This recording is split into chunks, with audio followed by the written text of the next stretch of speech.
Hello student, good morning to all of you. Myself Ashish Shukla. मैं आप सबको कक्षा 9 विषय मैथ पार्ट 1 का इंट्रोडक्शन बताने जा रहे हैं कि पार्ट 1 में क्या क्या चीज़ें हैं। ठीक, तो पार्ट 1 का नाम है संख्या पद्धति, इंग्लिश में इसे बोलेंगे नंबर सिस्टम।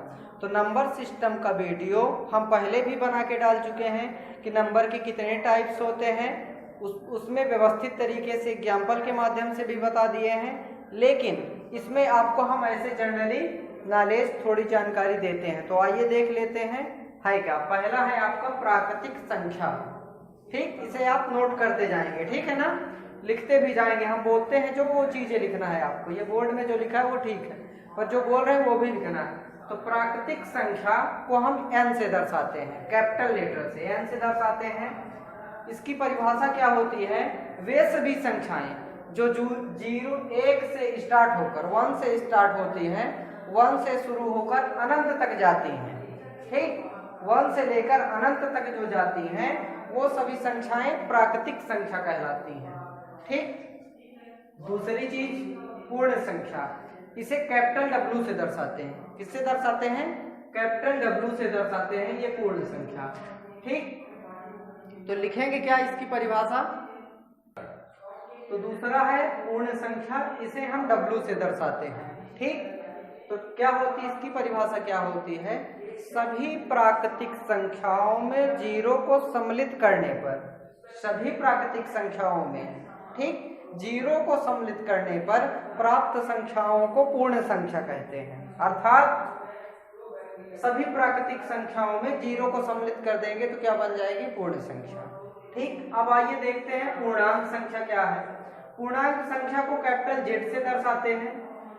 सभी पूर्णांक संख्याएं, ऋणात्मक संख्याएं 0 के साथ मिलाकर धनात्मक पूर्णांक तथा ऋणात्मक पूर्णांक, कहने का मतलब ये है कि सभी प्राकृतिक संख्या, पूर्ण संख्या, इनमें जो संख्याएं धनात्मक तथा ऋणात्मक, इन दोनों को मिलाकर जो सारी संख्याएं बनती हैं उसे हम पूर्णांक संख्या कहते हैं। फिर आ जाता है आपका भाज्य संख्या। भाज्य संख्या क्या कहलाती हैं? ऐसी संख्याएं जिनके केवल अच्छा, अभाज्य संख्या है ना, तो अभाज्य संख्या जाने के पहले तो अभाज्य संख्या क्या कहलाएगी कि वे सभी संख्याएं एक से बड़ी वे सभी संख्याएं जिनके केवल एक ही गुणनखंड होते हैं, केवल 1 या स्वयं केवल 2 ही संख्याओं से विभाजित होती हैं, उसे हम कहते हैं अभाज्य संख्या। फिर दूसरी चीज आ जाती है आपकी भाज्य संख्याएं। तो भाज्य संख्या क्या होती है, एक से बड़ी वे सभी संख्याएं जिनके कई गुणनखंड होते हैं। जैसे 4 को बांटा जाए तो 1 से भी कटेगा, 2 से भी कट जाएगा और 4 से भी कटेगा, यानी जिन संख्याओं के कई गुणनखंड होंगे उसे हम क्या कहेंगे, भाज्य संख्या। फिर आपके पाठ में अगला है परिमेय संख्या। परिमेय संख्या को Q से प्रदर्शित करते हैं। किसे? Q से। इन संख्याओं को P/Q के रूप में व्यक्त किया जाता है। P/Q के रूप में, अर्थात जैसे लिखते हैं 2/5 इस तरह से। लेकिन बटे की संख्या Q बराबर नहीं है 0 के, Q बराबर 0 नहीं होना चाहिए, अर्थात बटे में 0 नहीं होता है, उसे हम परिमेय संख्या कहते हैं। फिर आते हैं अपरिमेय संख्या। अपरिमेय संख्या वे सभी संख्याएं जिन्हें हम P/Q रूप में व्यक्त नहीं कर सकते हैं, उसे हम क्या कहते हैं, परिमेय संख्या। जैसे √2, √5, ये सारी संख्याएं क्या होती हैं, परिमेय संख्या कहलाती हैं। ठीक, अब आइए देख लेते हैं वास्तविक संख्याएं। तो वास्तविक संख्याएं अगर प्राकृतिक संख्या, पूर्ण संख्या, अभाज्य संख्या, भाज्य संख्या, परिमेय संख्या, अपरिमेय संख्या, इन सभी संख्याओं को एक थैले, एक झोला में बंद कर दिया जाए, अर्थात एक स्थान पर एकत्रित कर दिया जाए, इकट्ठा कर दिया जाए, तो वहां पर क्या बनता है, वास्तविक संख्याएं। ठीक, अब देख लेते हैं इसी वास्तविक संख्या में वास्तविक संख्या और उनके दशमलव प्रसार, ये है अगला आपके एक्सरसाइज में 1.34 में।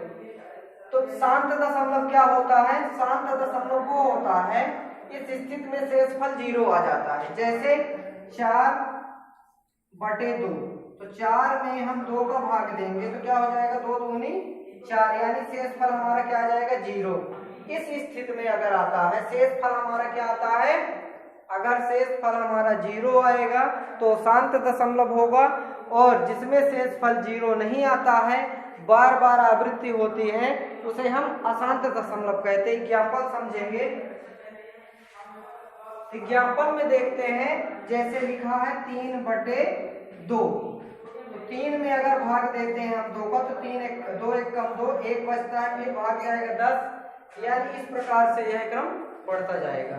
ठीक, अब आइए आगे देखते हैं घातांक से संबंधित नियम।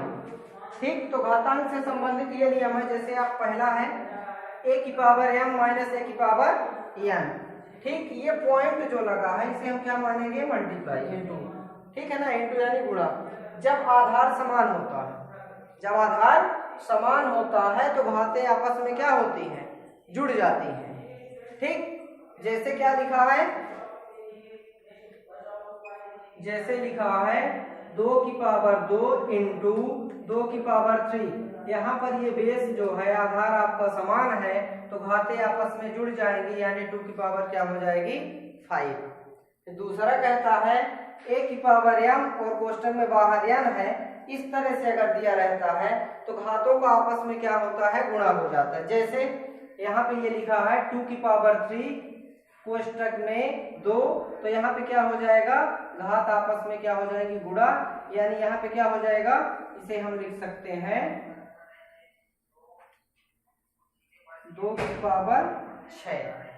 ठीक, अब आगे देखते हैं अगला। अगर भाग में इस तरह दिया है, बटे में a⁻m a⁻n बटे n, इस प्रकार से दिया है अगर भाग में, तो भाग में देखेंगे तो क्या दिया जाता है, अगर आधार आपका बेस जो है समान रहेगा, ठीक है ना, तो ये आपस में घातें क्या होती, घट जाती हैं। जैसे दिया है 2⁻4/2, तो यहाँ पर क्या होगा, 2⁻4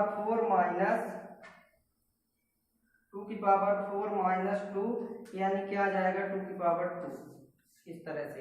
अगला है a⁻m तथा b⁻n, यानी आधार अगर हमारा क्या होता है, अलग अलग दिया रहता है। ठीक, आधार हमारा क्या दिया रहता है, अगर अलग अलग दिया रहता है, तो इस स्थिति में क्या होता है, जैसे दिया है 2 की घातें 2 इंटू 3 की घातें 2, इस प्रकार से अगर दिया हुआ है तो क्या होगा, इनका आपस में गुणा हो जाएगा और घातें क्या आ जाएंगी, कॉमन आ जाएगी। जैसे 2×3 6 की पावर क्या हो जाएगा, 2।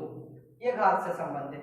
ये रहा पार्ट 1 क्लास 9th का इंट्रोडक्शन।